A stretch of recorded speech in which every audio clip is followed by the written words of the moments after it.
conceitos e argumentos e relacionando-os com as ideias prévias. Isso significa que, para este aluno, a pergunta utilizada apresentou uma estrutura lógica que interagiu com conceitos relevantes e inclusivos, claros e disponíveis em sua estrutura cognitiva, sendo por eles ancorados, contribuindo para a diferenciação, elaboração e estabilidade dos conceitos já internalizados. Então, aqui tem algumas respostas, né, que eles adquiriram após a aplicação dessa, que eles apresentaram, melhor dizendo, após a aplicação dessa sequência didática, né. Então, o que é o apresentaram conceitos referentes ao assunto, né, tipo deslocamento, percurso, direção e movimento, né, trajetória, espaço percorrido, intervalo de tempo, referencial móvel e velocidade, deslocamento, percurso, direção e movimento. Então, esses conceitos, eles passaram a fazer parte da explicação dos alunos, não é? Então, começaram a usar a trajetória, ponto referencial, o intervalo de tempo, né, que levou para ter aquele deslocamento. Então, digamos assim, que o vocabulário deles foi cientificamente enriquecido. A utilização como considerações finais, né, nós apresentamos que a utilização de situação-problema no ensino de cinemática contribui no sentido de facilitar a compreensão dos conceitos relacionados aos conteúdos abordados, tais como posição, intervalo, velocidade e espaço, né, como nós já tínhamos colocado antes. Observou-se que tais conceitos já se encontravam inclusivos e previamente estabilizados na estrutura cognitiva do aluno. No entanto, os mesmos não conseguiam relacioná-los com o conteúdo de sala de aula. Então, esse é um fator importante, o aluno conseguir contextualizar, né, trazer o conhecimento dele de fora de sala de aula para dentro e também levar o conhecimento formal para a sua vivência. Nessa perspectiva, essa abordagem didática auxiliou o aluno a separar as características essenciais ou regularidade, até que, com o passar do tempo, o significado dos conceitos deixou de ser individualizado de seu subsussor e tornou-se um subsussor modificado, né, como a ideia da ancoragem, né? Então, ele ancorou um novo conhecimento, né, ampliou essa estrutura cognitiva e transformou um novo conhecimento. Os resultados apresentados que o aluno já possui alguma ideia prévia sobre cinemática, partindo dessas ideias prévias que serviram de ancorador no conceito geral dos movimentos, e com o passar do tempo desenrolar das atividades didáticas, essas ideias foram se modificando. Então, assim, de modo geral, resumindo, né, o que nós detectamos? Que os alunos eles já tinham conhecimento, mas tinham dificuldade de relacionar, de utilizar esse vocabulário no cotidiano, né, de pegar os seus conhecimentos do cotidiano e aplicar no conteúdo de sala de aula. Então, essa maneira que o conteúdo foi organizado auxiliou, contribuiu nesse processo de ancoragem, né, de reestruturação dos subsussores. As referências utilizadas nesse trabalho, e muito obrigada. Muito obrigada, Cássia. Pode parar de compartilhar a tela, por favor. O próximo trabalho, a Isadora que vai apresentar, é o sabor da ciência, a química dos alimentos no ensino técnico e tecnológico. Pode compartilhar com a gente. Está dando para ver a tela inteira? Sim. Você quer que te avisa quando faltar 2 minutinhos? Sim, por favor. Pode deixar, então. Na hora que você quiser, tá? Ok. Primeiramente, boa tarde a todos e todas presentes nessa roda de conversa. Meu nome é Isadora Nogueira Barbosa. Eu estarei apresentando para vocês o trabalho O Sabor da Ciência, a Química dos Alimentos no Ensino Técnico, de minha autoria e de autoria da professora doutora Angélica Oliveira de Araújo. Trata-se de um relato de pesquisa, de um estudo preliminar, que compõe um trabalho que tem sido desenvolvido por um mestrado profissional em ensino de ciências, matemática e tecnologia, da UFVJM. Buscamos responder à seguinte questão: quais assuntos e conteúdos de ciências da natureza podem ser abordados no ensino médio por meio do ensino por investigação com abordagem CTS, a partir do tema gerador alimentos? O intuito é elaborarmos sequências didáticas com a temática química dos alimentos a serem aplicadas e validadas em turmas do ensino médio técnico do Instituto Federal do Norte de Minas Gerais, campus Diamantina. Nesse trabalho, realizamos uma breve revisão da literatura, utilizamos o repositório de artigos da revista Química Nova na Escola. Os artigos eles foram primeiramente selecionados pelo título, após consultarmos pelos termos química, alimentos e ensino, na caixa de pergunta do site da revista.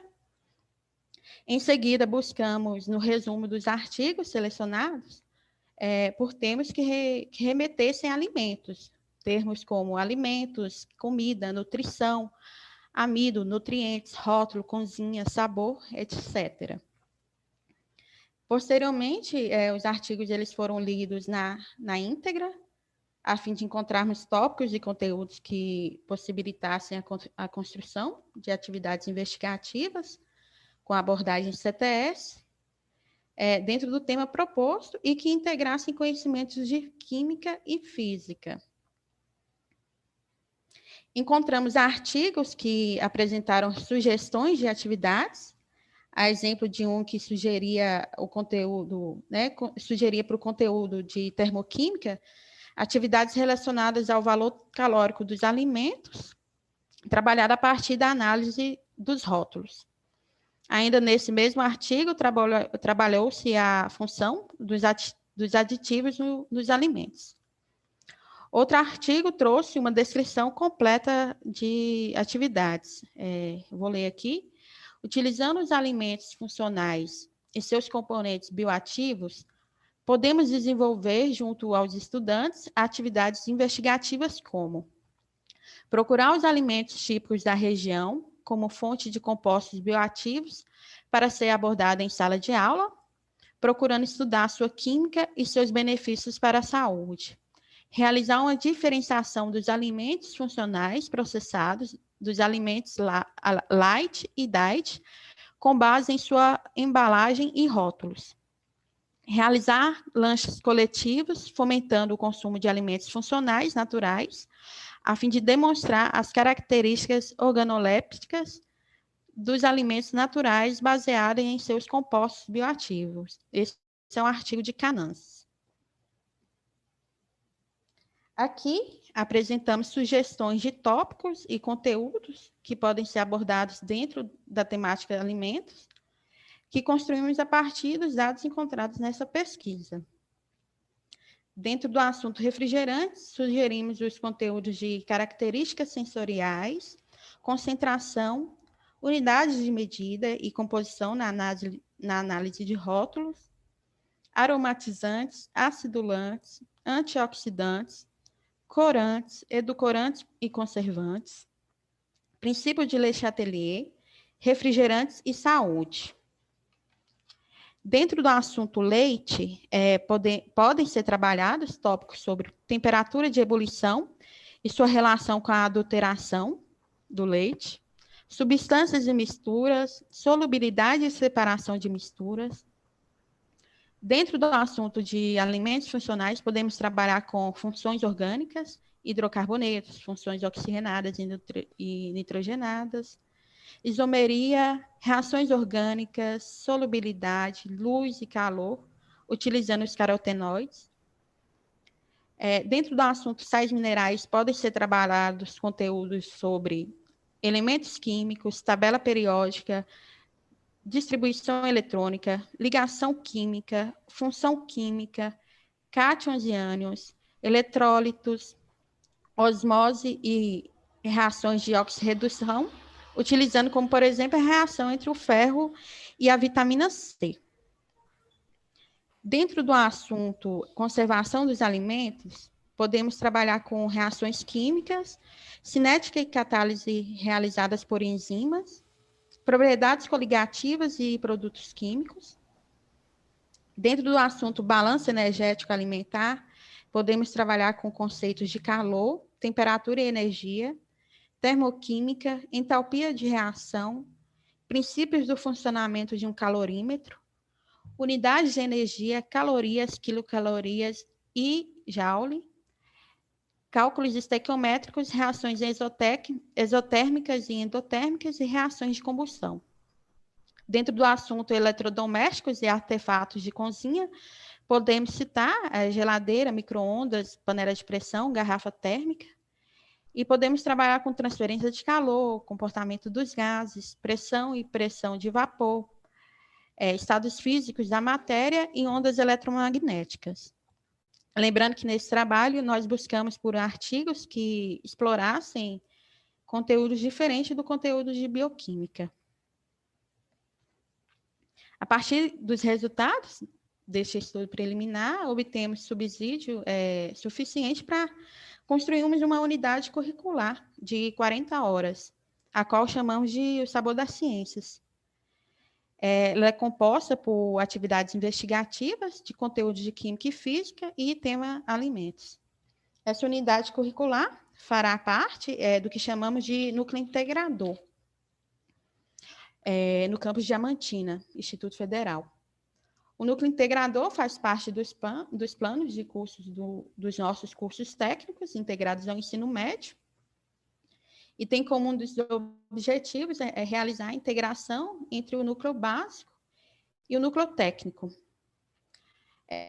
A partir da aplicação dessas nossas sequências didáticas, investigaremos o favorecimento da alfabetização científica e o desenvolvimento de habilidades argumentativas e de planejamento e execução de investigações científicas em nossas turmas. No momento, estamos realizando o planejamento para a aplicação dessas atividades investigativas, diante aí do desafio do atual cenário, né, do ensino remoto. Estamos analisando a possibilidade de utilizar o Padlet, o Google Class e o Google Forms. 2 minutos. Essas são as referências. Muito obrigada. Obrigada a você. Vamos para o próximo trabalho, então. O próximo trabalho, eu quero saber se já chegou alguém, que é a abordagem fenomenológica da ciência. Liriane, Anderson e Poliana. Já chegou alguém para apresentar esse trabalho? Não? Vamos para o próximo, então. O próximo trabalho é o estudo da pavimentação, também que não tinha chegado ainda. Adalto e Douglas. Já chegou alguém? Sim, já estou aqui. Ok. Eu é quem? Adalto? Eu, Adalto, sim. Ok. Pode compartilhar com a gente, por favor, Adalto. Você vai querer que te avisa quando estiver faltando uns 2 minutinhos? Gostaria, sim. A minha apresentação vai ser um pouquinho rápida, mas se você puder me dar uns feedbacks, seria interessante. Pode Por deixar, gentileza, então. me informe. Vocês estão vendo a minha tela? Sim, sim. Na hora que você quiser, fica à vontade, tá bom? Tá legal. Boa tarde a todos. É um prazer estar aqui. O meu amigo Douglas não pode estar aqui, e aí eu até peço desculpas ao pessoal, eu não vou poder ficar até o final, porque com todas as mudanças ocorridas, a nossa apresentação ficou para o dia do planejamento do Instituto Federal. Então, infelizmente, eu não vou poder ficar até o final para o momento do debate. Então, já peço minhas desculpas. Bem, eu sou Adalto, sou doutorando do doutorado REAMEC, pertencente à Universidade Federal do Mato Grosso. Atualmente sou docente do Instituto Federal do Mato Grosso. O professor Douglas é mestrando do programa de mestrado da Universidade Federal do Mato Grosso e professor da Escola Estadual aqui em Cuiabá. Inicialmente, pensamos um trabalho com o estudo da pavimentação do plano por meio da sala de aula invertida. Primeiramente, precisamos entender o que é pavimentação do plano. Pavimentação é quando eu tenho uma superfície e eu quero cobri-la apenas com polígonos de vários tamanhos ou de um único tamanho e assim por diante. A sala de aula invertida é verificada a partir das leituras que vem lá da informática dentro da educação matemática. O presente trabalho é fruto de uma das disciplinas que nós fizemos durante o período de graduação. Bem, a gente verificou que a matemática tem uma grande desconexão com a realidade e que ela se apresenta realmente com grande dificuldade para o aluno. E que essa dificuldade, por vezes, é justamente na motivação do aluno para aprender e a motivação da verificação dos entes matemáticos presentes no cotidiano. Diante disso, e a gente foi incitado a criar uma sequência que fizesse com que o aluno aprendesse a partir do cotidiano ou da verificação do cotidiano. Para isso, propusemos uma sala de aula invertida, com uma abordagem investigativa dentro do ensino de geometria. Bem, como foi pensada a proposta? Ela foi pensada em 3 momentos, né? O primeiro momento, nós teríamos uma sala virtual, onde o aluno iria se apossar de todos os conhecimentos relativos à pavimentação do plano. Em um segundo momento, ele iria visitar um espaço não escolarizado, no caso, o Museu Rondon, que está aqui em Cuiabá, e é um museu relativo aos índios e à produção dos artesanatos indígenas. E aí, num terceiro momento, uma atividade colaborativa através das tecnologias digitais, através do GeoGebra. Bem, a visita ao campo ou ao museu, né? Nós verificamos que nesse museu existem várias peças, principalmente de cestarias, que apresentam fatores e formas geométricas que podem ser trabalhadas, né? Aí eu trouxe 2 exemplos que apresentam exemplos de pavimentação do plano, né? Na verdade, lá eles são colocados espacialmente, mas a proposta é que o aluno faça isso no plano cartesiano. Aqui nós temos mais um exemplo, né? E aí nós temos os resultados, né? A sala de aula invertida. Como nós criamos uma sala lá no Classroom, a gente acabou não aplicando porque acabou não dando tempo, né? E a sala de aula, ela vai introduzir esse conteúdo de pavimentação de modo que o aluno consiga enxergar a pavimentação no seu cotidiano ou na visita em campo. O Museu Rondon é o momento onde ele vai se apossar da arte indígena e do artesanato indígena, já com um olhar matemático sobre esses materiais.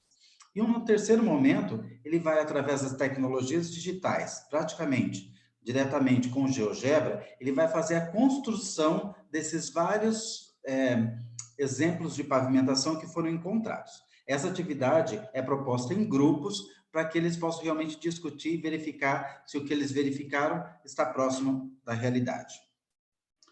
As considerações apontam que a necessidade de promover mudanças na matemática e o ensino nas escolas é muito importante. Apresenta ainda que a atual proposição dessa proposta faz com que o aluno entenda cada vez melhor que a matemática está presente em todos os lugares e que é possível também a gente modelar o nosso cotidiano através dos entes matemáticos. Algumas das referências utilizadas foram essas. Eu agradeço a participação. Muito obrigada, Adalto. Vamos para a próxima, então. Eu gostaria de saber se eu posso sair, porque infelizmente eu estou lá no planejamento. O Adalto, fique à vontade, vai ser uma pena, né, para a gente não poder discutir mais a fundo, mas a gente entende, fique à vontade. A bem da verdade, eu esperava que terminasse mais cedo lá para eu ficar o tempo todo com vocês, mas essas discussões elas vão tarde afora. Muito obrigado, um grande abraço a todas as pessoas. Obrigada a você, foi uma bela apresentação. Obrigado. Vamos para o próximo, então, pessoal. Extração mineral de pedra-sabão em Ouro Preto, como ferramenta para o ensino de ciências por investigação. Ana Paula que vai apresentar, pode compartilhar com a gente, Ana, por favor. Você vai querer que te avise? Eu vou querer sim, professora, por favor. Tá Tá conseguindo me ouvir? Sim. Você vai querer que te avise também se passar o tempo? Sim. Ou só quando faltar 2 minutos? Pode ser quando faltar 2 minutos, por favor. Então, tá bom. Fique à vontade. Boa tarde a todas as pessoas que estão aqui hoje nessa mesa. E eu venho apresentar esse trabalho, né? Eu sou Ana Paula. Atualmente eu sou mestranda do curso de pós-graduação em Educação da Universidade Federal do Mato Grosso. E esse trabalho é feito em conjunto com Tatiane, né, que infelizmente não pôde estar aqui hoje, né, devido às limitações que um evento, aulas online, né, acabam não contemplando pessoas que dependem, que não têm internet, não têm acesso aos meios necessários para participar, né, mas seguimos mesmo assim dentro das possibilidades. E também um dos autores é o nosso professor, né, que foi o nosso professor Fábio Silva. O título do trabalho é Extração Mineral da Pedra-Sabão em Ouro Preto como ferramenta para o ensino de ciências por investigação. Então, este trabalho ele é um relato, né, de um processo de investigação na disciplina de estágio no curso de licenciatura em Ciências Biológicas da Universidade Federal de Ouro Preto. Então, o professor ele submeteu a turma a um processo, né, de investigação, e é este processo que eu vou relatar aqui para vocês. Então, o professor ele partiu do ponto, né, da necessidade de promover a reflexão, né, das licenciandas a respeito dos materiais didáticos utilizados na educação básica e da possibilidade de nós, como futuros professores, serem autoras, né, dos nossos próprios materiais, para que com isso a gente possa levar os nossos estudantes à alfabetização científica e sendo protagonistas na construção do conhecimento, a partir de uma abordagem por investigação. Então, a investigação ela vai surgir ali apontando para a construção de uma unidade temática. Então, para sermos autoras ali desse processo de produção de material didático, a unidade temática é a ferramenta escolhida. Então, como primeira etapa, na sala de aula, né, surgimos de um problema, de um contexto e de uma sistematização, que, segundo a Carvalho, são os itens necessários, né, para que ocorra o ensino e investigação. Então, o problema inicial seria como desenvolver a autonomia necessária para a produção de material didático pelas licenciandas. Em qual contexto? No contexto de uma carência de materiais didáticos, né, elaborados de forma autoral, que dialoguem com a realidade local dos estudantes, né, que sejam, de certa forma, ali personalizados por um contexto que tem a ver com o cenário que esses estudantes estão envolvidos. E como que seria a sistematização disso tudo, né? Seria através de pesquisa e socialização das descobertas e trocas em sala de aula. A segunda etapa, ela vai para o processo de construção dessa unidade temática, né? Como a investigação, a gente vai partir de um problema. Como desenvolver uma unidade temática que dialogue com o contexto da biodiversidade local de estudantes? Em qual contexto, né?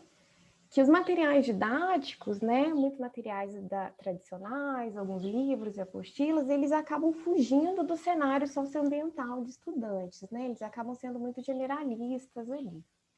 E como que seria essa sistematização, né? Através da pesquisa, socialização das descobertas e trocas.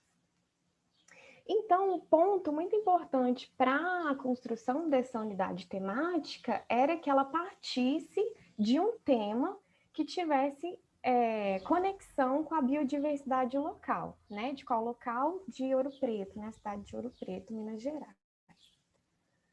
E aí a gente vai para a terceira etapa, que é a construção da unidade temática em si.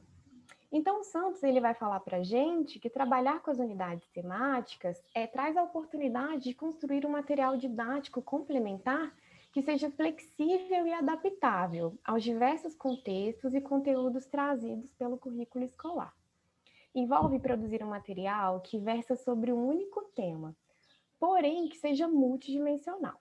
Para isso, o tema deve ser abrangente, de forma a propiciar, discorrer e relacionar diferentes áreas do conhecimento.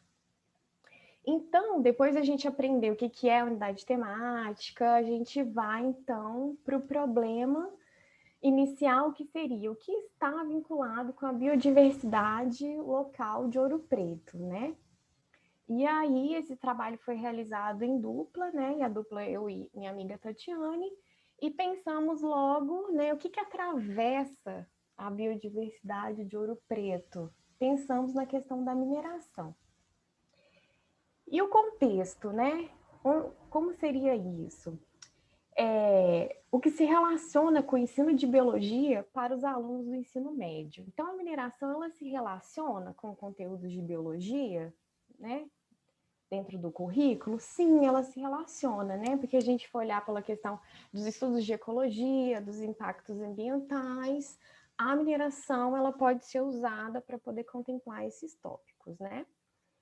E sistematização, como que seriam isso? A gente pensou em elaborar essa unidade de forma que os alunos, né, sendo protagonistas ali das suas descobertas, eles sendo colocados como detetives, eles deveriam investigar questões, né, desafios, e cada etapa abordaria uma questão, um tópico importante ali dentro dessa temática, para eles avançarem na construção do conhecimento, né, do tema geral, que seriam impactos da mineração para o meio socioambiental. E aqui a gente traz o meio socioambiental, né, porque a gente não entende o ambiente separado da sociedade, né? A gente entende que um não existe sem o outro e ambos estão ali sofrendo influências, né, influenciando um ao outro. Então, a partir disso, através da investigação, da experiência, investigação nossa, né, e também dos alunos que seriam aplicados a essa unidade temática, da experiência prévia e da experiência com a investigação, mais a socialização do conhecimento, né, porque parte de uma troca, nós, enquanto estudantes, socializando com os nossos colegas ali, tudo que a gente estava descobrindo. E a unidade, em cada etapa, os estudantes separados em grupos também deveriam socializar, trocar esse conhecimento ali. Para que se chegasse no final na pedra-sabão, né? Será que em Ouro Preto, que é uma cidade que tem a mineração, né, que permeia a questão social, econômica, cultural, que impacta, né, como a gente pode ver, infelizmente, nos últimos anos na região, de forma muito catastrófica, né, criminosa, sobre as populações humanas, se chegaria na questão da pedra-sabão, que é que quem já foi em Ouro Preto pode ter tido a oportunidade de ver que lá tem uma feirinha e tem várias coisas na cidade que são feitas de pedra-sabão. E nessa feirinha... Ok.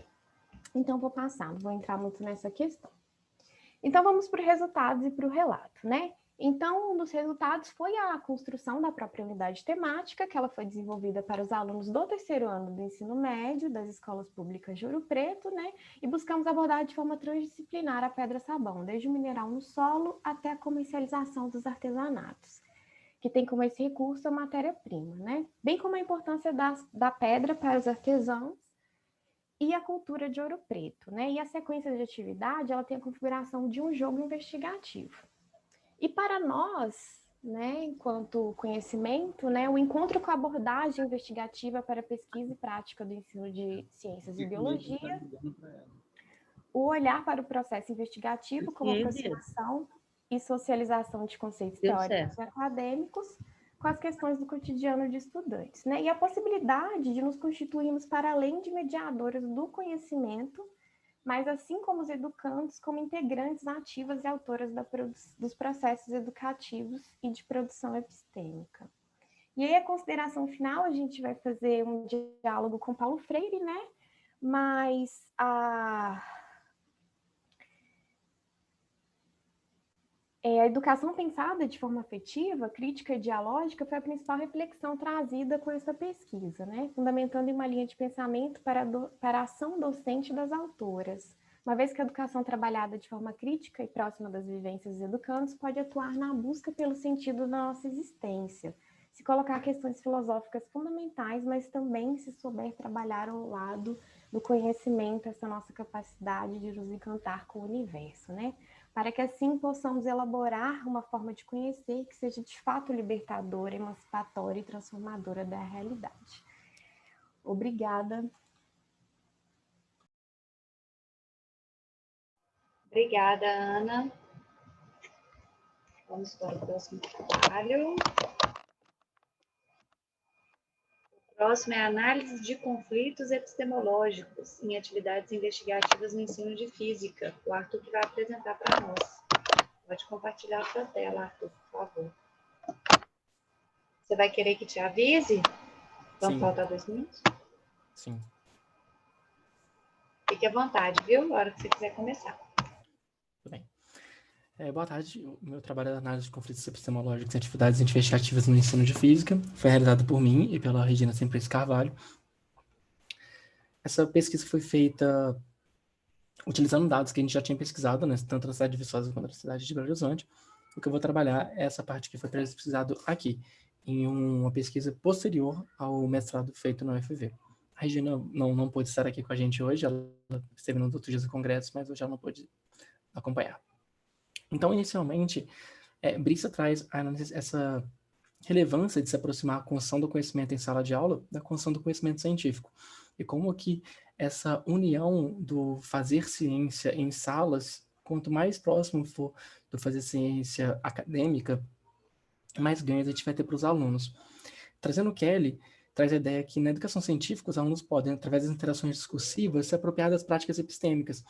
E esse domínio das práticas epistêmicas já representa um tipo de conhecimento científico, um tipo de comunicação, né, do conhecimento, do modo que os cientistas fazem. Então, né, com Cícero Eduth traz essa ideia de unir e tentar analisar quais aspectos do discurso científico foram incorporados pelos alunos ao tentarem resolver atividades, os problemas, atividades investigativas. Então, a gente apresentava uma situação problema, ou até mais situações problemas dentro da aula, e analisava como que eles estavam se incorporando, além, né, do conhecimento, incorporando esse discurso científico, essa proposição de hipóteses, essa análise de contra-exemplos, esse tipo de estrutura de comunicação. A sequência investigativa foi composta de 6 aulas, foi aplicada em um grupo de 17 alunos voluntários no primeiro ano do ensino médio de Belo Horizonte. Foram alunos voluntários porque a escola tinha 6 turmas e não tinha como todos os professores trabalharem da mesma forma. Como a gente queria manter a uniformidade do trabalho, a gente escolheu fazer esse trabalho como voluntário, e os alunos não tinham hidrostática no primeiro ano, era um conteúdo do segundo, então quem participou não tinha conhecimento nenhum prévio, digamos assim, né, acadêmico, formal, mas eles já estavam adiantando o conteúdo do segundo ano e muitos alunos foram interessados em participar. Os temas foram pressão atmosférica, empuxo, os conceitos iniciais de pressão, mas esse trabalho aqui a gente vai trabalhar apenas a última aula, que foi a aula sobre empuxo. A aplicação ocorreu no primeiro semestre de 2016, e para a gente poder ter análise de dados, a gente capturou áudio usando 2 microfones e analisamos as práticas epistêmicas através da transcrição das aulas. A aula começava quando a gente apresentava um objeto, e aí a gente discutia se aquele objeto iria submergir ou flutuar ou ser colocado em água. Depois a gente testava na água. Após a gente fazer isso com todos os objetos, a gente refez o experimento, objeto por objeto, numa outra bacia que estava com água muito salina, para ver o que os alunos discutiam.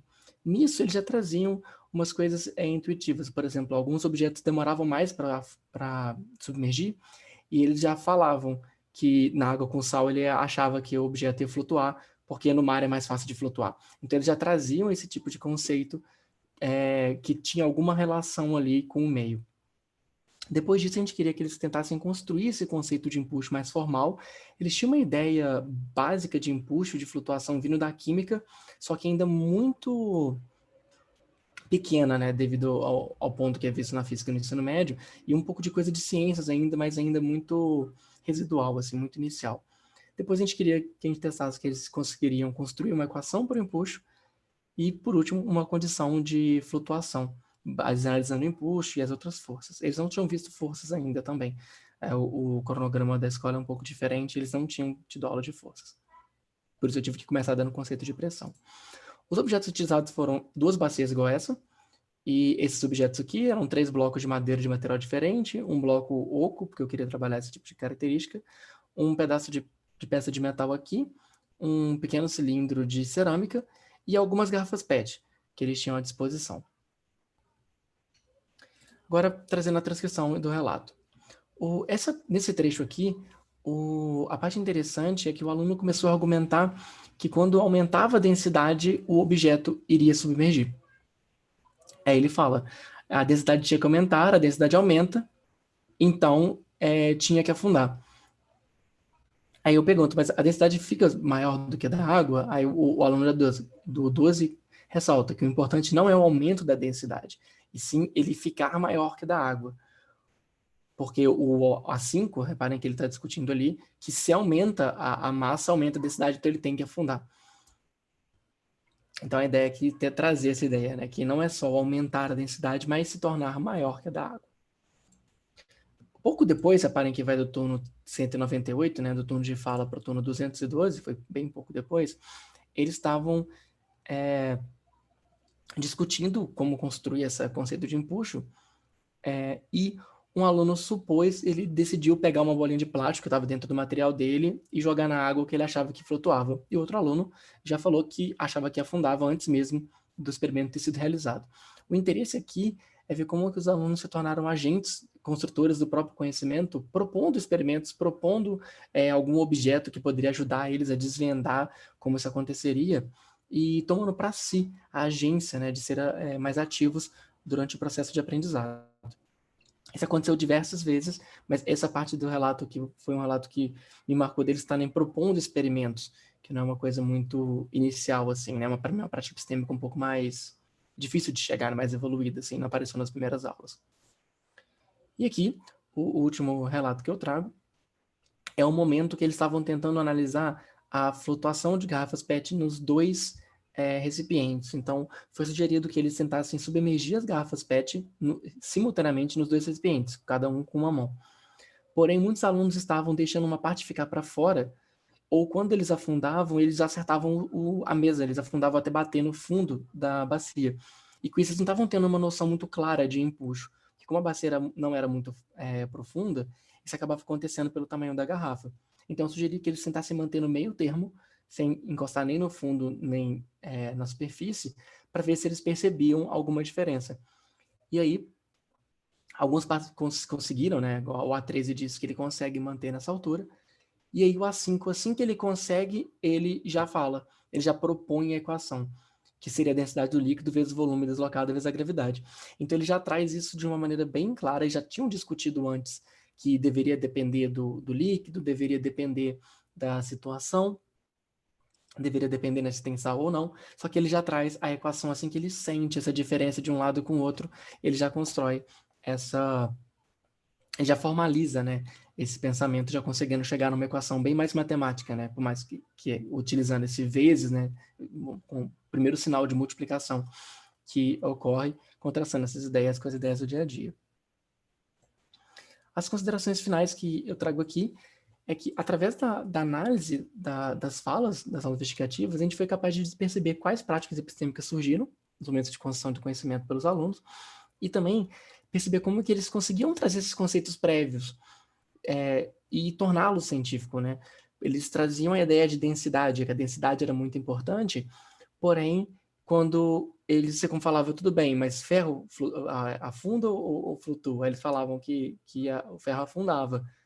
Aí, nisso, eu falo, mas e um barco que é feito de ferro? Aí você vê que eles não sabiam responder, porque a construção da ideia de uma densidade resultante, né, foi a parte mais difícil para eles, que eles sabiam que por densidade, mas, por exemplo, quando eles trabalhavam um material que tinha um buraco dentro, ou uma garrafa que eles podiam mudar a quantidade de água dentro, eles começavam a não saber como lidar com essa ideia de densidade, né? Que sempre foi pensado na química, a densidade do material, não uma ideia de uma densidade resultante. 2 minutos. Tudo bem, obrigado. Outra coisa foi que eles traziam, por exemplo, que madeira flutua e madeira afunda, e começaram a falar que algumas afundavam, outras flutuavam, e tentar tirar essa ideia de que o material afunda ou flutua. Você tem que analisar o objeto em si, não o material. Outra coisa interessante foi ver como que as práticas epistêmicas foram ficando cada vez mais presentes durante o processo, e cada vez mais profundas, em que a matematização começa a aparecer de modo mais evidente, a argumentação da proposição de hipóteses, deles começarem a supor metodologias, supor experimentos para poder conseguir chegar no resultado. De início, eles estavam bem mais passivos, né? E foi vendo que conforme você progride na sequência investigativa, mais práticas epistêmicas e mais profundas começam a ser. E podendo perceber a incorporação da cultura científica, não só da questão deles saberem medir, propor experimento, analisar experimento, mas a maneira de comunicar o conhecimento e validar esse conhecimento dentro de uma sociedade, dentro de um grupo, e conseguir organizar isso, utilizando, né, de várias práticas epistêmicas. Faça a apresentação. Obrigado. Muito obrigada, Arthur. Pessoal, eu vou só fazer uma última chamada, que teve um trabalho que não foi apresentado, para ver se alguém chegou. É o trabalho da Eliriane, Anderson e Poliana, abordagem fenomenológica da ciência. Alguém dos autores está por aí? Então, vamos passar para as discussões? Esse momento é o momento mais legal de todos, né? Porque a gente tem a oportunidade de perguntar mais informações sobre os trabalhos, que a gente faz uma apresentação bem sintética, né? E esse momento das discussões, eu quero que vocês se sintam à vontade para perguntar mais detalhes do trabalho do outro. A Isadora já começou com a pergunta aqui, né, Isadora? Perguntando ao Arthur se essa sequência didática está disponível em algum lugar para consulta. Você quer responder, Arthur? Sim. Isadora, essa sequência está disponível junto com a minha dissertação no site da UFV. Se você procura pela UFV e meu nome, você acha essa consulta pública, e aí tem a dissertação e o produto educacional. O meu mestrado foi um mestrado profissional, então exigia essa produção de um objeto, né? Eles usavam vários termos para isso, mas de um produto educacional, e que meu produto educacional foi exatamente essa sequência investigativa. Então é bem fácil de você achar. Se você procurar no pós-ensino de física, você já acha ele aqui. Eu consigo até compartilhar o link está aqui, caso você tenha interesse de olhar. E ele está no final da dissertação, logo no final da dissertação tem esse produto. E aí tem as 6 aulas. O relato todo que eu fiz foi sobre a aula 5. E tem todos os outros trechos, os outros relatos, né, as outras partes que foram tiradas da discussão. De nada. Entendeu, Isadora? Tem mais algum questionamento sobre o trabalho do Arthur, outro trabalho? Eu gostaria de fazer uma perguntinha para o Arthur. À vontade, Arthur. Claro. Eu queria pedir desculpas, eu não consigo abrir minha câmera, então vai sem câmera mesmo. Você falou das práticas epistêmicas, mas os conceitos iniciais de física, de empuxo... Os conceitos iniciais de empuxo, que você precisava desses conceitos cientificamente, você trabalhava eles antes ou durante o experimento, ou não? Nessa aula de empuxo, o problema básico que eles começaram foi essa questão de quais objetos vão submergir, qual vão flutuar, né? Que eles usavam afundar e boiar. E aí, através disso, eles foram tentando construir a ideia de empuxo. Mas, como eu disse, essa foi a 5ª aula. Então, antes disso, a gente teve que discutir pressão e várias outras coisas até chegar nesse ponto. Ah, tá. Esses conceitos iniciais, então, talvez não de empuxo, mas você trabalhou algumas aulas antes para que o aluno pudesse estar imerso nessa sistemática. Mas tudo foi numa sequência investigativa, então não estou entendendo qual é a sua pergunta, Niquim. Como assim você trabalhou isso antes? Por exemplo, você vai na sequência investigativa, mas o aluno não conclui que é um empuxo, por exemplo, ele não conclui. Você, como professor, você informa para ele que aquilo que ele está verificando, aquilo que ele está verificando na prática é o empuxo, por exemplo.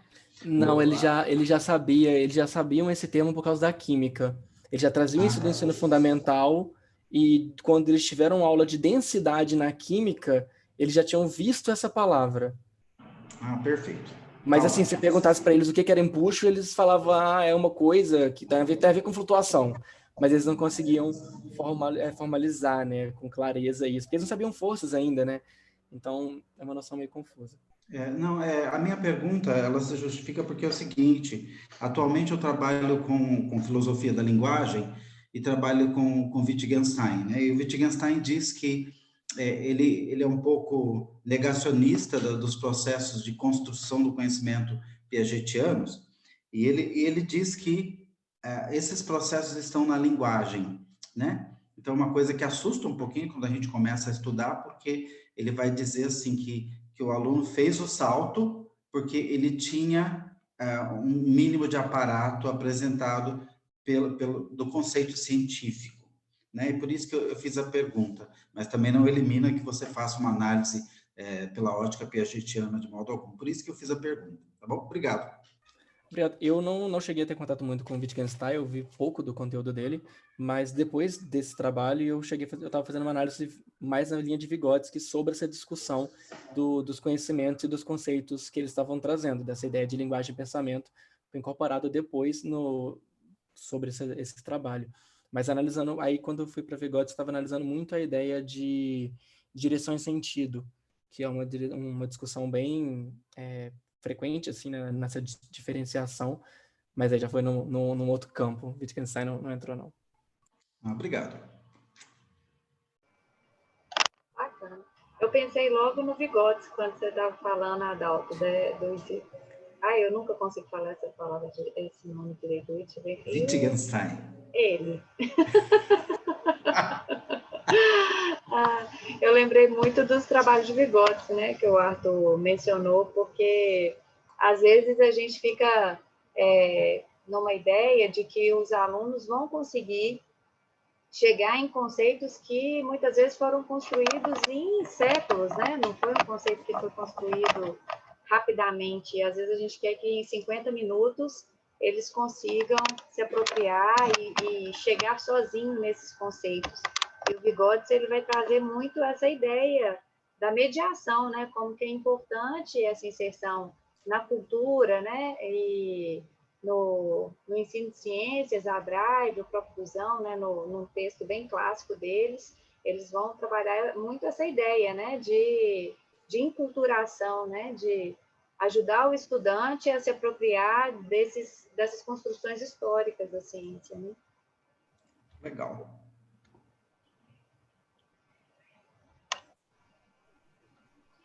Gente, mais algum questionamento? Alguém ficou curioso em relação ao trabalho de outras pessoas?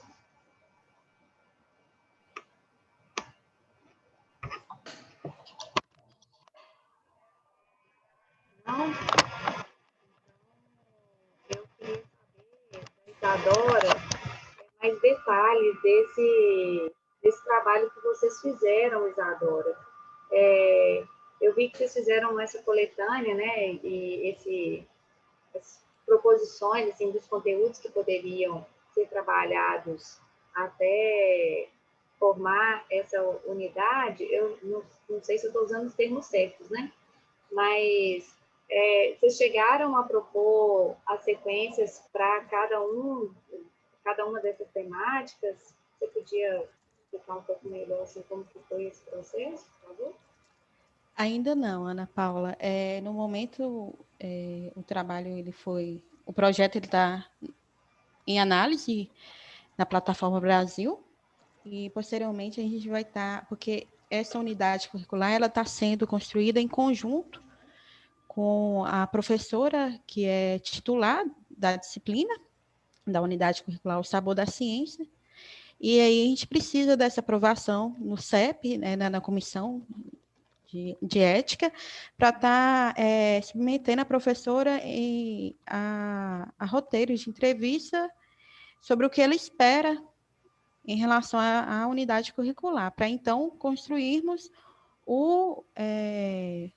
as sequências didáticas, o material mesmo que será o produto do meu mestrado.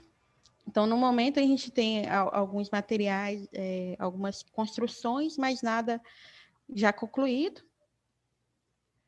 E a gente está tentando propor algo para o ensino remoto, para ser aplicado já ainda este ano. Entendi. Vocês vão construir essa sequência juntamente com a professora? Ou vocês vão Sim. construir e conversar com ela depois? Como que é esse processo? A gente pretende construir, apresentar para a professora e, a partir do interesse dela, a gente realiza modificações, porque essa unidade curricular, ela vem aí com um propósito de estar apresentando conceitos, né, conteúdos de química que ela julga como ainda necessário estar estudando com os alunos. Uhum. Então, a gente precisa desse retorno da professora. Entendi. Agora, outro trabalho que eu achei muito interessante, porque dialogou com as nossas discussões na roda de conversa da manhã, que a gente estava comentando, relacionando os trabalhos que foram apresentados com a mesa redonda que teve de manhã, com a apresentação da Lúcia, e foi esse da Pedra Sabão que a Ana Paula apresentou, que a gente estava comentando como que, e foram muitas perguntas que apareceram na hora da conferência da Lúcia, os poucos trabalhos que a gente encontra que vão mostrar o professor em formação inicial vivenciando o processo de investigação também, né? E o trabalho de vocês me chamou muita atenção em relação a esse aspecto. E eu queria que vocês contassem um pouco mais, assim, de como foi vivenciar essa forma não tradicional, né, essa forma mais coerente entre teoria e prática. Fala para nós aí mais um pouquinho, por favor.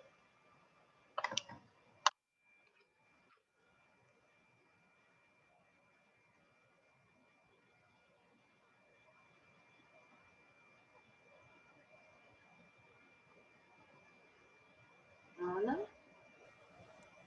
Oi, estão me ouvindo? Agora sim. Agora eu consegui aqui ativar. Então, assim, é um processo muito interessante, né? Porque ao mesmo tempo que a gente está ali como alunas, né, descobridoras do conhecimento, a gente está se vendo formadoras do conhecimento, né? A gente está sendo o próprio produto daquilo que a gente quer levar para a sala de aula, né? Então, assim, a gente está vivenciando, enquanto estudante, com o pensamento de futura professora, o processo que a gente quer levar para a sala de aula, assim. Então, é muito interessante, porque não fica descolado, né? Igual aquela ideia que eu tentei trazer do Paulo Freire, mas eu não consegui ler, que é uma coisa que a gente se deparou nesses momentos das disciplinas mesmo, né? Da graduação, que o Paulo Freire vai trazer de praxis, né? Como que a teoria que a gente estuda, ela tem que estar atrelada, ela tem que estar relacionada com a nossa prática, né? A gente não pode pensar uma coisa, fazer uma coisa, pensar uma coisa, dizer, escrever uma coisa, né? Planejar um material e na hora da execução está totalmente desvinculado dessa teoria, né? E é uma coisa que a gente só aprende com a prática, né? A gente monta, vai lá e faz, e o resultado dessa prática vai voltar para a reformulação da teoria. Então, poder construir junto a unidade temática, com a turma e cada dupla ali investigando um tema, isso foi muito rico para a gente, né? Porque a gente pôde ver as dificuldades de cada um, a gente pôde socializar aquilo ali e se ajudando e vendo o que pode, o que não pode, e aceitando que as coisas não vão ser como a gente planeja 100% ali, né? Nunca nada é 100%, né? E não vai ser na hora da execução, né? Então, esse processo que é doloroso, mas também é prazeroso, assim, ele ensina isso para a gente também. E a gente já vinha de outras disciplinas, né? Essa disciplina ela foi no estágio 2, então no 9º período da licenciatura, então a gente já tinha feito outras 2 disciplinas que a gente já tinha tido contato com essa experiência do ensino por investigação, né? Então a gente já estava já tinha incorporado, assim, como que seria esse processo. E aí, nessa etapa, a gente teve a oportunidade de, peraí, agora eu tenho que produzir algo para levar para a sala de aula. Infelizmente, ainda a gente não aplicou, né, essa unidade. Eu não estou mais em Ouro Preto, eu estou no Mato Grosso, e aqui não tem pedra-sabão, mas a vantagem da unidade temática é essa flexibilidade, né, essa possibilidade de aplicar a outros temas, né, e em outros anos, assim. Então, é isso. A gente ainda está no nosso processo de construção, né, professoras iniciantes, recém-formadas, e é isso. Não sei se eu contemplei Contemplou. E eu ainda fiquei com outra dúvida, eu fiquei querendo saber quais os principais desafios que vocês encontraram, assim, para poder pensar essa unidade temática, e essa pergunta eu queria estender para todos os outros, né? Que a gente, quando vai falar de ensino por investigação, a gente já vê na literatura uma série de desafios, a gente já vivencia uma série de desafios, mas eu acho que seria interessante a gente compartilhar um pouco, assim, né, de ó, onde que agarrou, igual você falou assim, nem sempre atende a expectativa, quais foram esses momentos mais específicos, assim, que não atendeu a expectativa, como que foi lidar com essa expectativa, igual, por exemplo, você falou que não aplicou, mas agora está num outro contexto, pensando em outras coisas, né? Como que esse aprendizado consegue te ajudar nesses outros desafios? Então, eu estou fazendo essa pergunta para a Ana, mas eu acho que seria interessante ouvir um pouquinho de cada um, assim, o que foi vivenciar essa experiência, né, com o ensino por investigação, quais foram os principais desafios que se deparou e como lidou com eles, né? Então, assim, né, cada etapa foi uma surpresa, porque a gente resolveu fazer no formato, tipo como se fosse um RPG, assim, né? Os alunos têm várias etapas, várias fases, e eles são guiados ali por um texto e tem tarefas que eles têm que cumprir para poder conseguir ir avançando nas etapas e desvendando as coisas ao longo da execução desse trabalho. Então, construir cada etapa, né, nos imaginando como... nos colocando no lugar desses alunos, assim, pensando, poxa, que eu vou escrever? Como é que eu vou fazer esse texto que vai instigar tal coisa? Como que eu vou fazer tal conceito relacionar com aquilo que a gente está buscando que emerja, para no final a gente chegar lá na pedra-sabão, né? E assim...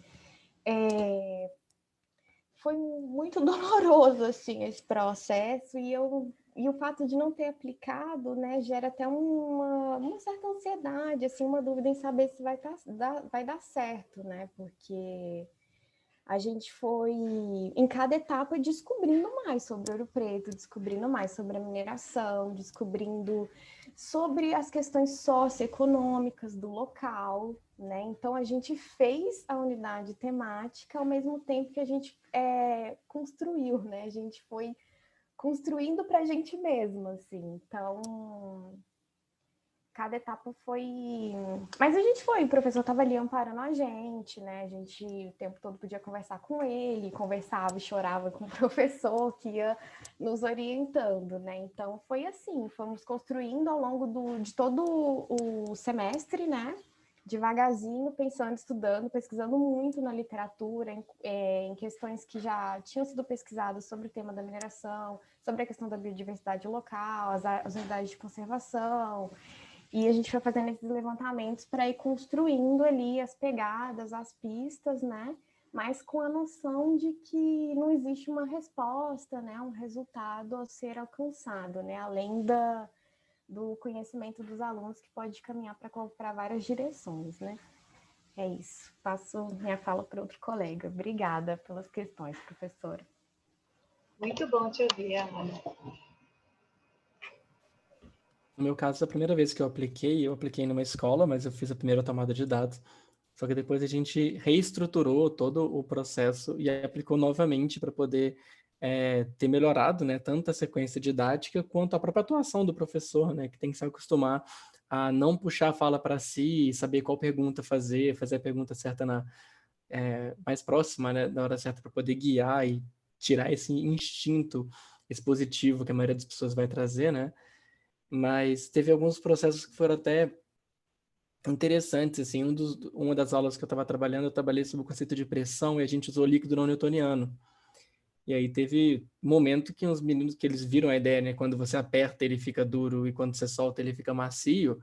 Aí assim que aconteceu alguma coisa que o professor teve que pegar alguma coisa fora de sala, o menino encheu a mão, assim, arremessou para ver se voando ia estar líquido e quando batesse na parede ia estar sólido.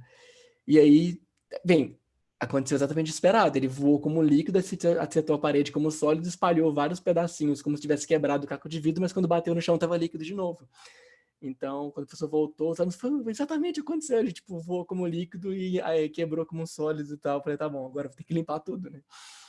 E outra coisa que aconteceu foi quando eu utilizei uma cadeira de pregos durante uma aula para discutir o conceito inicial de pressão, né? Só que tinha uma aluna com tripofobia, e quando eu entrei cadeira de pregos na sala, ela saiu em pânico, chorando da sala. Eu fiquei, o que que tá acontecendo? Sabe? E aí alguém me avisou que ela tem tripofobia. Eu falei, tripo o quê? Aí que eu fui entender. Eu nunca esperava que alguém fosse entrar em pânico por causa de uma cadeira de pregos. Assim, acho que são umas experiências muito inusitadas, né? Que a gente traz para esse tipo de prática. Você não tem a tendência de perguntar, tem alguém com tripofobia? Antes de eu apresentar que eu vou usar uma cadeira. Mas eu acho que é muita coisa para poder acostumar, até a questão de tomada de áudio, né? Para conseguir identificar as falas, conseguir perceber quem falou, essa parte de transcrição. Para mim, o maior desafio foi a transcrição. Foi a parte mais difícil do trabalho para conseguir reconhecer de quem que era a voz. O A5 ali que eu cito foi perfeito, porque é um aluno que tinha uma voz super grave, então era muito fácil saber que era ele falando. Tinha vários alunos que a voz se destoava, e eu tinha que colocar toda hora, tipo assim, aluno não identificado. Então era difícil de conseguir construir a argumentação do aluno, porque era difícil de saber quem era, né? Então as pessoas que tinham um sotaque marcante, ou que tinham um tipo de fala, ou uma voz mais grave, mais aguda, facilitava muito o trabalho, e os outros ficava tipo, muito difícil de conseguir analisar. Então acho que essas questões metodológicas fizeram muita diferença para o sucesso do trabalho, e que eu nunca imaginaria, tipo, que bom que a sua voz é grave, se facilitou o meu trabalho, sabe?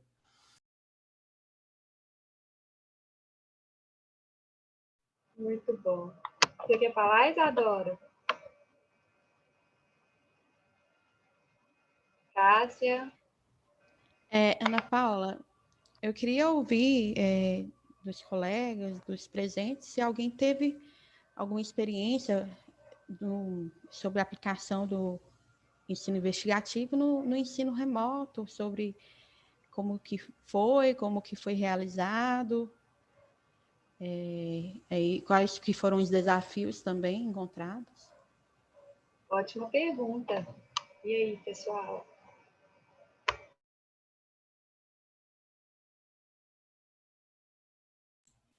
Então, eu executei um pouco, mas utilizando o FET, o laboratório virtual, né, da Faculdade do Colorado. Então, eu fiz algumas atividades com eles, propondo que eles abrissem os aplicativos e vissem o que eles conseguiam compreender, e fazendo um pequeno guia para eles tentarem executar, mas foi muito difícil. Primeiro que alguns alunos não tinham muito essa habilidade de digital, né, então já foi um problema por si só, essa questão digital, e que eles se sentiram muito perdidos por não ter um professor nem andando perto, assim. Então